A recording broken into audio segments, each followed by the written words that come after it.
नांदेड शहरात रस्त्यावर उभ्या केलेल्या दुचाकी जप्त करण्यात येत आहेत। या प्रकरणी मोठा दंड वसूल केल्यानंतर दुचाकी मालकाला परत करण्यात येत आहेत। मात्र शहरात पार्किंगसाठी पुरेशी जागा नसल्याने वाहनधारक आधीच त्रस्त आहेत। त्यात या कारवाईमुळे वादावादी वाढण्याची चिन्हे आहेत। एसबीआय बँकेतून काढलेले शेतकऱ्याचे 50,000 रुपये चोरट्याने पळवले। नांदेडच्या हिमायतनगर येथे हा चोरीचा प्रकार घडला। चोरीची संपूर्ण घटना एसबीआय बँकेच्या सीसीटीव्ही कॅमेऱ्यात कैद झाली आहे। हिमायतनगर तालुक्यातील वारंग टाकळी येथील रामदास हनवते या शेतकऱ्याने एसबीआय बँकेतून 50,000 काढले। 50,000 काढून पिशवीत ठेवले असता चोरट्याने त्यांच्या पिशवीतील 50,000वर डल्ला मारला आहे। या प्रकरणी आरोपी विरोधात गुन्हा दाखल झाला असून पोलीस शोध घेत आहेत।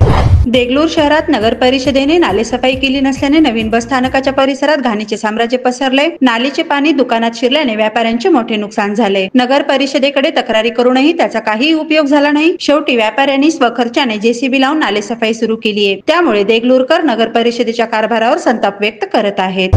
अवकाळी पावसाने नायगाव शहरातील रस्त्यांची चाळणी झाली आहे। शहरात जागोजागी खड्डे पडले असून पावसाच्या पाण्याने या खड्ड्यांचा अंदाज येत नाहीये। त्यामुळे सातत्याने किरकोळ अपघात होत आहेत। नांदेड ग्रामीण पोलिसांनी धनेगाव ते वाजेगाव रस्त्यावरून जाणाऱ्या दोघांना अटक केले। या आरोपीकडे प्राणघातक शस्त्र आढळून आल्याने पोलिसांनी दोघांना अटक केले। तसेच आरोपीजवळ असलेली दुचाकी जप्त करत पुढील तपास सुरू केलाय।